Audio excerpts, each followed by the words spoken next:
আল্লাহ তাআলা কুরআনুল কারীমের মধ্যে এই ওয়াজটাই করছেন, আল্লাযীনা ইউনফিকুনা ফিস সাররাই ওয়াদ দাররাই ওয়াল কাযিমিনাল গায়যা ওয়াল আফিনা আনিন নাস ওয়াল্লাহু ইউহিব্বুল মুহসিনিন। আল্লাহ তাআলা বলে, এ দুনিয়ার ইমানদারেরা শুনে নাও, যারা গরিব হওয়ার পর দান করে, ধনী হওয়ার পর দান করে, রাষ্ট্র সংবরণ করে, মানুষকে ক্ষমার নজরে দেখে, আল্লাহু ইউহিব্বুল মুহসিনিন, এরকম মুহসিন বান্দা বান্দীদেরকে ভালোবাসেন কে? আজকে যারা দান করেছেন হাজার হাজার টাকা, হাজার হাজার টাকা যারা দান করেছে, হোক না 100 টাকা 500 টাকা, যা মন চায় তা হোক, যারা দান করে রে আল্লাহ খুশি হয়, আর তার জন্য 500 রিজিকের দরজা আল্লাহ খুলে দেয়। যারা দান করে, এটা আল্লাহর ওয়াদা, আল্লাহ তারে গরিব রাখবে না, ছেলে মেয়ে দিয়ে হইলো আল্লাহ তারে ধনী বানায়া দিবে। দুনিয়াতে যারা দান করছে কোন তো যে গরিব হয়ে গেছে গা? দান করে কেউ গরিব হইছে, দান করে কেউ ভিক্ষুক হইছে, আল্লাহ ধনী বানাইছে। আপনার জিহুদ দিয়ে হইলো আল্লাহ ধনী বানাইবো, বিল্ডিং এ ঘুম পাড়াইয়া নিব, খাটের মধ্যে ঘুম পাড়াইয়া নিব, মক্কা মদিনা জিয়ারত করায় নিব, লাখ লাখ টাকার চিকিৎসা আল্লাহ জিহুতুরে দিয়ে করাইয়া নিব, যে চিকিৎসা আপনার করার ক্ষমতা নাই, আল্লাহ করাইবো আপনার জিহুতুরে দিয়া, রিজিক আল্লাহ বাড়াইবো।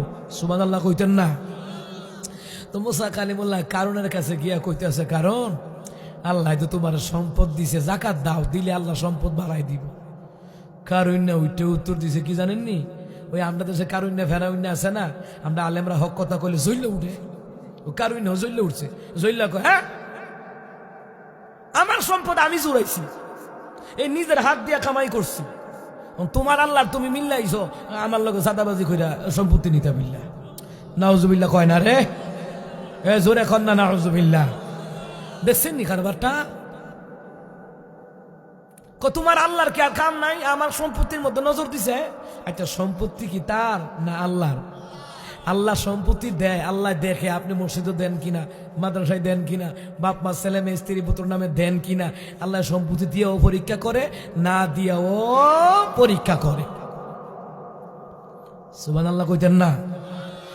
ভাইরা আমার, বাবার আমার, এইবার মুসা কালিমুল্লাহ বলল, বিতর্ক মানুষ, মুসা কালিমুল্লাহ বলল, ভাই আমার দায়িত্ব, আমি পয়গম্বর, তুমি আমার স্বাস্থ্য ভাই, তুমি জাহান্নামে গেলে আমার মায়া লাগবো, এই জন্য তোমার হক কথাটা বুঝাইয়া দিলাম।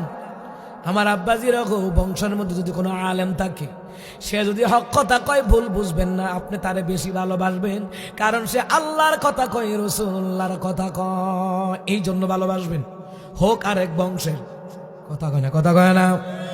ভাইরা আমার, বাবার আমার, এ মুসলমান ইমানদারেরা, ভালো করে গান লাগানো আমার আব্বাজিরা, মনোযোগ আছে না গেছে?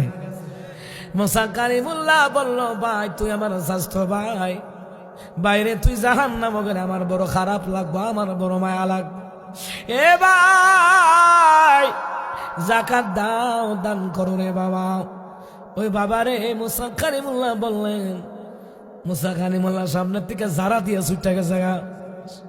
ছুটছে বলছে কি মুসা ধরে রাখছে না, এমনি গেছে কেন, তোমার লাগে কথা কইতাম না।